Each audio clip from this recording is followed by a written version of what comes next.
Malam itu, di tengah lautan lepas, gemerlap pesta dansa tiba-tiba berubah menjadi firasat kematian yang dingin. Aku diperingatkan oleh seorang nenek tua yang terluka. Hanya memberiku 15 menit untuk lari. Dalam detik-detik mencekam itu, aku harus memilih, tetap bersama suamiku, atau pergi sendirian meninggalkan cinta sejatiku di atas kapal yang akan tenggelam.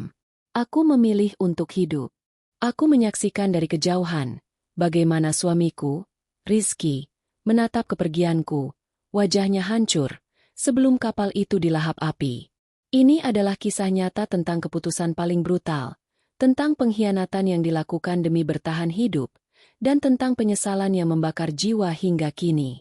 Dengarkan, bagaimana aku lolos dari kapal pesiar maut, dan bagaimana detik-detik itu mengubah hidupku menjadi neraka abadi.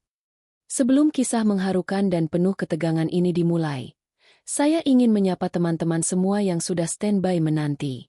Silakan tulis di kolom komentar. Dari daerah mana saja teman-teman yang telah hadir menonton cerita ini? Dan jangan lupa, dukung terus channel ini dengan menekan tombol like dan subscribe, serta nyalakan lonceng notifikasi, agar channel ini bisa semakin terus berkembang, dan agar kami bisa kembali mempersembahkan cerita-cerita menarik yang lain untuk kalian semua. Siapkan hati kalian, karena kisah kali ini akan sangat mengguncang. Kita mulai sekarang. Udara malam di Samudra Hindia ini seharusnya terasa seperti impian. Segar, asin, dan dipeluk oleh jutaan bintang yang bertaburan tanpa batas. Aku, Aisyah, mengenakan gaun malam terbaikku, bersandar di lengan suamiku, Rizky, di geladak kapal pesiar mewah The Oceania. Kami berada di tengah lautan lepas, menghadiri undangan pernikahan seorang kerabat penting. Sebuah perayaan yang seharusnya menjadi momen termanis, paling glamor, dan tak terlupakan dalam hidup kami. Pesta dansa di aula utama kapal mencapai puncaknya. Kristal-kristal mahal memantulkan cahaya lampu gantung, menciptakan kilauan yang menyilaukan mata. Suara tawa, dentingan gelas sampanye, dan alunan orkestra yang riang seharusnya menenggelamkan setiap pikiran gelap. Tapi tidak untukku. Sejak kapal ini meninggalkan pelabuhan, sejak kami memasuki wilayah perairan internasional yang sunyi, ada sesuatu di dalam diriku yang terus meronta. Bukan satu suara, tapi sebuah simfoni bisikan dingin yang bergetar di tulang punggungku, memberiku firasat bahwa kami tidak sedang berlayar menuju kebahagiaan, melainkan menuju sebuah jurang yang gelap. Aku memandang Rizky. Wajahnya berseri, senyumnya sehangat mentari pagi yang selalu kucintai. Ia begitu tulus, begitu bahagia, menikmati setiap detik kemewahan ini. "Kenapa, sayang? Kau terlihat cemas," bisiknya, mencium keningku lembut, menepis kerutan di dahiku dengan ibu jarinya. "Tidak, Mas. Hanya entah. Rasanya aneh saja. Lautan ini terlalu tenang, dan kapal ini terlalu sunyi di baliknya," jawabku, memaksakan senyum yang terasa pahit di lidahku. Rizky tertawa, menganggapnya hanya kelelahan. "Jangan berpikir yang tidak-tidak, sayang. Kita di kapal termewah dan teraman di Asia. Nikmati saja pestanya," katanya, lalu menarikku ke lantai dansa. Aku mencoba. Aku mencoba hanyut dalam irama, dalam pelukan Rizky yang erat, dalam kilau berlian di jari-jari para tamu. Tapi kegelisahan itu seperti air laut yang merembes masuk, perlahan-lahan menenggelamkan jiwaku. Perasaan aneh itu mencapai klimaksnya menjelang tengah malam. Aku pamit kepada Rizky untuk ke toilet, berharap air dingin bisa meredakan kepalaku yang terasa didera migrain batin. Aku berjalan menyusuri koridor-koridor yang lebih sepi, jauh dari keramaian pesta. Marmer dingin, karpet tebal, dan deretan pintu kabin mewah. Semuanya tampak sempurna. Terlalu sempurna. Di tengah keheningan lorong menuju bagian buritan, cahaya remang-remang lampu darurat yang tiba-tiba berkedip menciptakan bayangan-bayangan panjang yang menari di dinding. Dan di sanalah, di celah antara dua kabin yang gelap, aku melihatnya. Seorang wanita tua, seorang nenek, dengan tubuh terbungkus kain usang yang kontras dengan kemewahan kapal. Ia terduduk di lantai, bersandar lemah di dinding. Wajahnya pucat pasi. Matanya memancarkan rasa sakit yang mendalam, dan yang paling mengerikan, Ada bercak merah tua di bagian samping pinggangnya. Luka yang serius. Jantungku serasa jatuh ke perut. Seketika, semua keriangan pesta terenggut, digantikan oleh kengerian yang murni. Aku berlari menghampirinya. Lututku gemetar. Nenek! Ya Allah! Nenek kenapa? Saya panggil bantuan, ya? Ucapku panik, hendak menekan tombol darurat di dinding. Tangan nenek itu, dingin dan kasar, mencengkeram pergelangan tanganku dengan kekuatan yang mengejutkan untuk tubuh yang tampak ringkih itu. Matanya yang cekung menatapku tajam, seperti mata burung hantu yang melihat takdir. Jangan panggil siapa-siapa. Suara nenek itu serak, parau, dan bergetar hebat. Ia menarikku mendekat, seolah takut suaranya didengar oleh dinding-dinding kapal itu sendiri. Kemudian, kalimat itu meluncur. Kalimat yang mengoyak ketenangan malamku. Kalimat yang menjadi pemicu kehancuran hidupku. Kalimat yang akan kuingat hingga akhir hayatku. Selaras dengan teks di balik gambar ngeri itu. Nak, cepat. Segera kita tinggalkan kapal ini. Kamu harus ikuti kapal kecil itu. Mereka 15 menit lagi akan menjauh dari sini. Pergi. Aku terdiam, mematung. Kapal kecil? Di tengah lautan lepas. Jauh dari jalur pelayaran manapun, nenek tua yang terluka ini menyuruhku melarikan diri? Apa maksud nenek? Kenapa? Apa yang terjadi? Tanyaku. Air mataku mulai menggenang karena takut dan kebingungan yang luar biasa. Nenek itu hanya mendesis kesakitan. Matanya memejam sejenak menahan perih. Ketika ia membukanya lagi, tatapannya memohon dan mendesak. Tidak ada waktu. Nak, tidak ada. Waktumu hanya 15 menit. Kapal ini bukan kapal biasa. Ada kegelapan di dalamnya. Kau tidak akan selamat di sini. Cepat, menuju dek utama bagian kanan. Mereka sudah hampir siap berangkat. Ia kemudian melepaskan tanganku. Aku melihat darah segar mulai merembes membasahi karpet mahal kapal. Sebuah dilema iblis menampar jiwaku. Di satu sisi, ada insting kuat yang berteriak agar aku percaya pada firasat buruk yang telah kurasakan sepanjang malam, dan pada kata-kata nenek misterius ini. Di sisi lain, ada Rizky, suamiku. Dia berada di aula pesta, hanya beberapa koridor jauhnya. Bagaimana mungkin aku meninggalkan dia? Bagaimana mungkin aku menyelamatkan diri sendirian? Ketegangan itu merobek-robek dadaku. Nenek itu sudah kehilangan kesadarannya. Hanya menyisakan bisikan samar. Cepat, 15 menit. Aku berdiri di ambang kegelapan. Hidupku, cintaku, dan takdirku diputuskan dalam hitungan detik. Aku harus memilih, tetap bersama Rizky dan menghadapi bahaya tak dikenal, atau lari sendirian, meninggalkan cinta sejatiku demi keselamatan nyawaku. 15 menit. Jam pasir takdirku mulai berdetak. Napas tersengal. Keringat dingin membasahi pelipisku di tengah suhu dingin AC kapal. Bayangan nenek tua yang tergeletak berlumuran darah masih menari di retinaku. Aku berbalik, berlari kembali ke arah keramaian pesta. Tetapi langkahku bukan lagi langkah wanita yang ingin bersenang-senang, melainkan langkah buronan yang diburu waktu. 15 menit. Aku harus mencari Rizky. Aku harus memberitahunya. Saat aku kembali mendekati aula pesta, ada yang aneh. Suara musik tiba-tiba terdengar sumbang. Ada jeda sesaat yang janggal. Lalu musik kembali menyala dengan tempo yang salah, seolah pita rekaman yang rusak.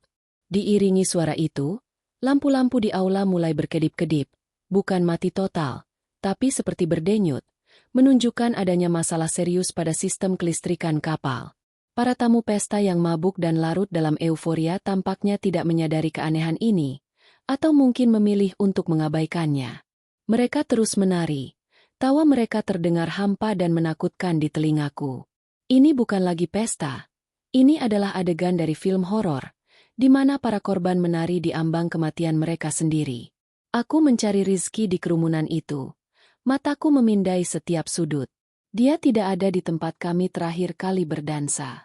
Aku mendorong beberapa orang dengan panik. Mas Rizky. Mas. Panggilku. Suaraku nyaris tenggelam oleh volume musik yang semakin keras dan kacau. Seorang pelayan yang lewatku cengkeram lengannya. Apa yang terjadi dengan lampu dan musiknya? Tanyaku mendesak.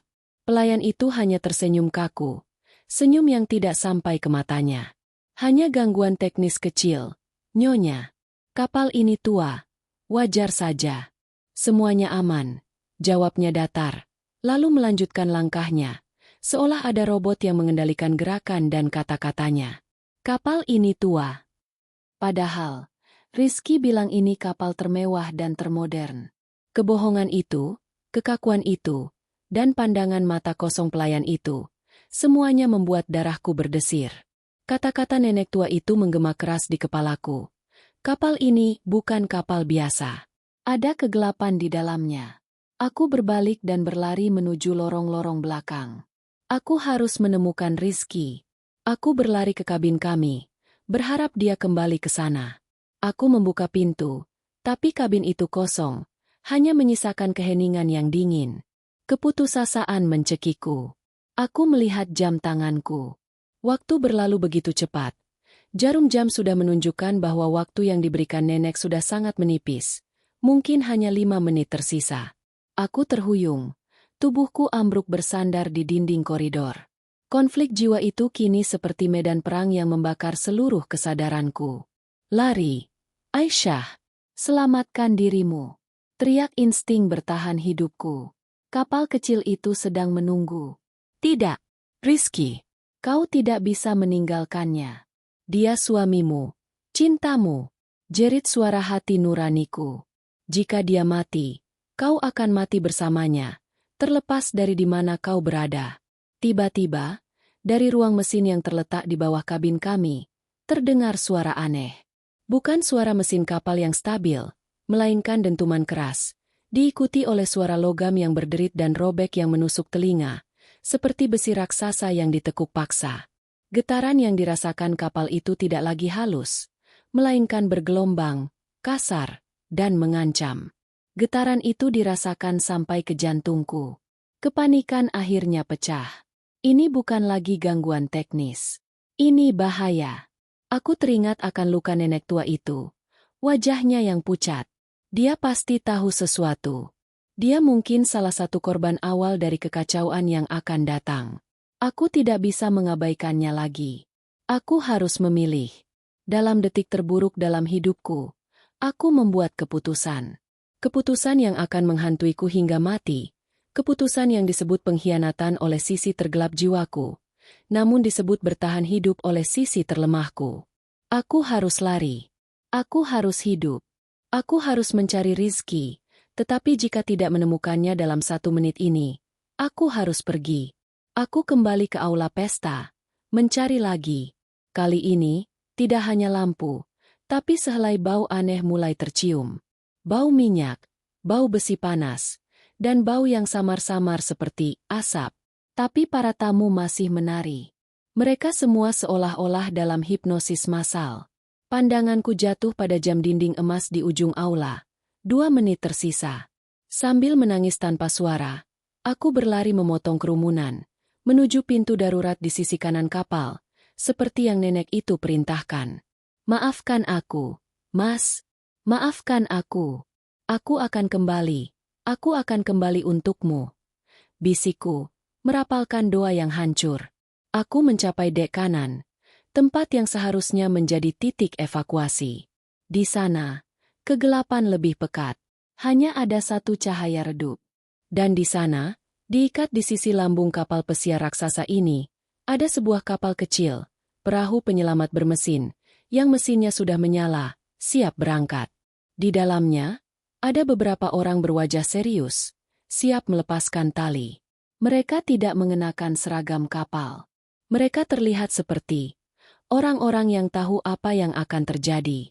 Ketika mereka melihatku, seorang pria berjanggut menunjuk ke jam tangannya. 0 detik. Waktu sudah habis. Aku melompat. Aku tidak lagi berpikir. Aku hanya melompat dari kemewahan The Oceania yang bergelombang ke kapal kecil yang kasar. Kakiku mendarat dengan keras di lantai kayu. Pria berjanggut itu tidak menanyakan namaku. Tidak peduli mengapa aku ada di sana. Dia hanya menatapku dengan tatapan kasihan yang dingin, lalu berteriak kepada anak buahnya.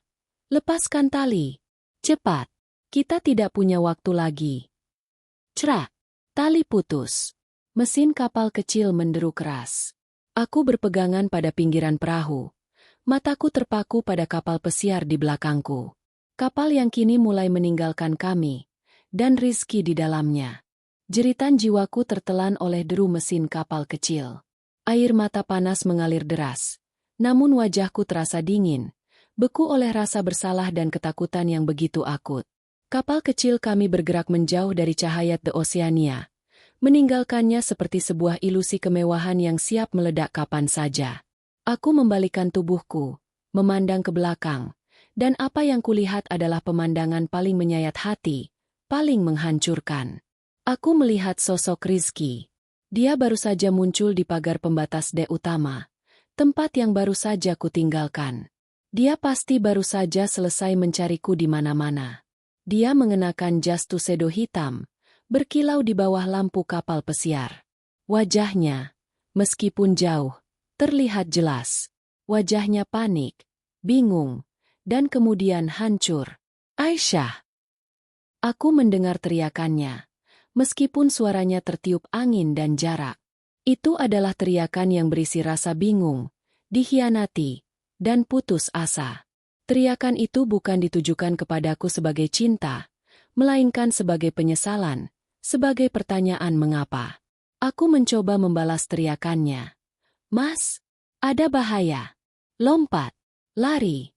Tapi suaraku pecah, hanya menjadi ratapan yang tak terdengar. Kapal kecil kami kini telah berjarak kira-kira 100 meter. Cahaya The Oceania tampak redup, seperti lilin yang ditiup angin. Namun, keanehan yang sebenarnya baru dimulai. Saat Rizky masih berdiri di sana, memandang kepergianku dengan tatapan tak percaya, kapal pesiar raksasa itu mulai miring. Bukan karena ombak. Kemiringan itu tidak wajar, cepat, dan jelas. Lihat! Teriak salah satu pria di kapal kecil kami. Semua mata tertuju pada tragedi yang kini terungkap.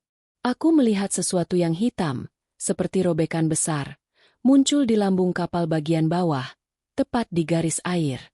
Air laut yang hitam dan dingin menyembur masuk dengan kekuatan ribuan ton. Ini bukan badai. Pria berjanggut di sampingku bergumam. Sabotase. Aku sudah tahu kapal ini ada masalah sejak awal. Mesinnya sengaja dirusak. Sabotase. Kata itu menusuk lebih dalam daripada pisau. Seseorang, di kapal pesta pernikahan itu, telah merencanakan bencana ini. Dan nenek itu, dia terluka karena mencoba menghentikannya? Dalam beberapa detik, tragedi itu mencapai titik ledak emosional terbesarnya. Listrik di The Oceania tiba-tiba padam total. Semuanya gelap gulita.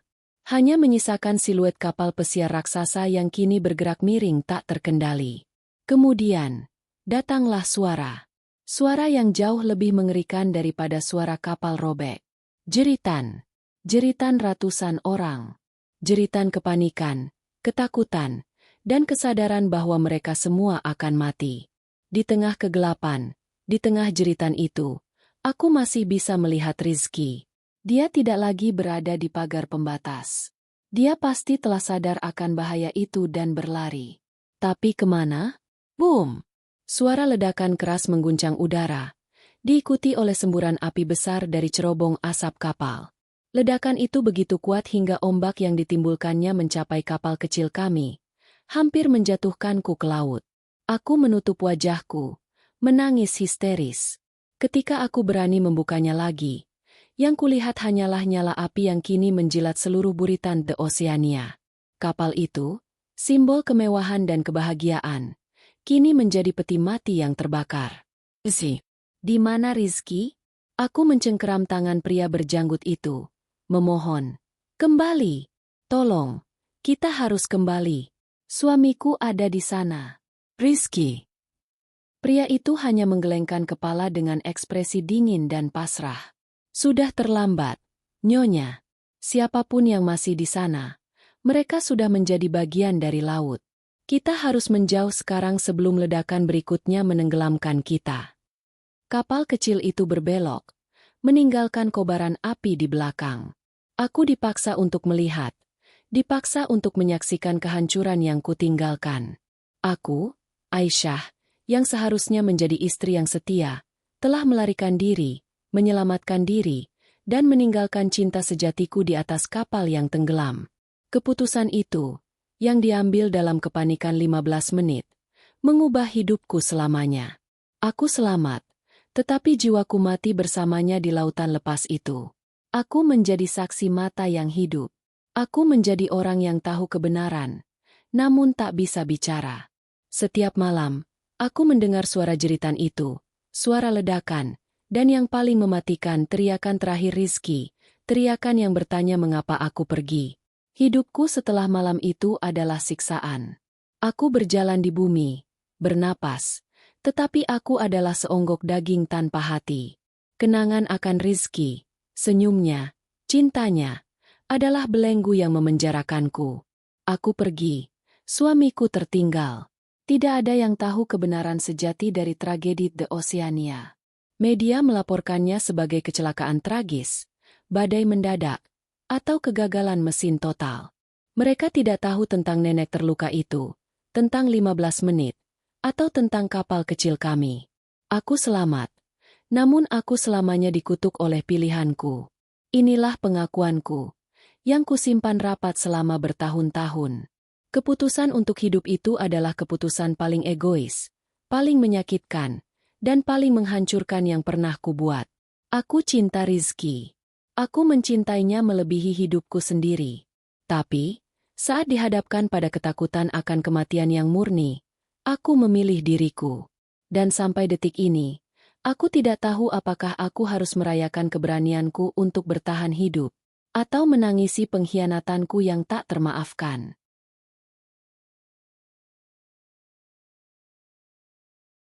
Kisah Aisyah dan Rizky di atas kapal pesiar yang berubah menjadi kuburan di tengah lautan lepas, bukanlah sekadar narik tentang tragedi, sabotase, atau keajaiban bertahan hidup. Lebih dari segalanya, narasi ini adalah eksplorasi brutal dan telanjang tentang hakikat terdalam dari insting bertahan hidup melawan definisi tertinggi dari cinta dan kesetiaan. Pesan moral mendalam yang terukir dari kisah ini adalah cerminan kompleksitas moral dan emosional manusia di titik nol peradaban. Saat semua kemewahan, janji, dan norma sosial lenyap, menyisakan pilihan primal antara aku dan kita. Pesan pertama adalah tentang firasat dan pengabaian intuisi. Sejak awal, Aisyah merasakan keganjilan, sebuah bisikan bahaya yang tak terucapkan yang berlawanan dengan kemewahan dan keglamoran yang mengelilinginya. Masyarakat modern sering mengajari kita untuk mengabaikan firasat, menyebutnya paranoia atau kelelahan, terutama ketika dihadapkan pada logika dan kenyamanan. Namun, dalam kisah ini, intuisi Aisyah adalah mercusuar kebenaran. Pengalaman ini mengajarkan bahwa suara kecil yang berbisik dari lubuk hati kita, seringkali disebut intuisi atau firasat, dapat menjadi sinyal peringatan yang sah dan penting, terutama ketika lingkungan terasa terlalu sempurna atau ada keanehan yang diabaikan oleh mayoritas. Kegagalan untuk menghormati sinyal internal ini hampir merenggut nyawanya. Dan penemuan nenek tua itu adalah pembenaran yang datang terlambat. Kita harus belajar untuk mendengarkan, meskipun apa yang kita dengar tidak rasional atau tidak populer. Pesan kedua berpusat pada harga dari bertahan hidup, the cost of survival. Keputusan Aisyah untuk meninggalkan Rizky dalam 15 menit yang krusial bukanlah tindakan berani, melainkan tindakan yang terpaksa oleh kepanikan dan insting dasar untuk melestarikan diri. Cinta adalah kontrak tertinggi antara dua jiwa, diikat oleh janji untuk bersama dalam suka dan duka, hingga maut memisahkan. Ketika Aisyah melompat ke kapal kecil, dia secara harfiah melanggar kontrak itu demi kelangsungan hidup fisik semata. Moralitas kisah ini tidak menghakimi tindakannya sebagai benar atau salah secara mutlak. Ia hanya memperlihatkan konsekuensi abadi dari pilihan tersebut. Aisyah berhasil menyelamatkan Raga, tetapi mengorbankan jiwanya sendiri. Jiwanya terenggut oleh rasa bersalah, pengkhianatan, dan pemandangan hancurnya wajah Rizky di detik-detik terakhir. Ini mengajarkan kita bahwa bertahan hidup fisik tidak menjamin keberlangsungan hidup mental atau emosional. Ada harga yang harus dibayar, dan bagi Aisyah, harga itu adalah kedamaian batin seumur hidupnya. Pesan ketiga menyoroti ilusi kontrol dan kesetiaan dalam krisis.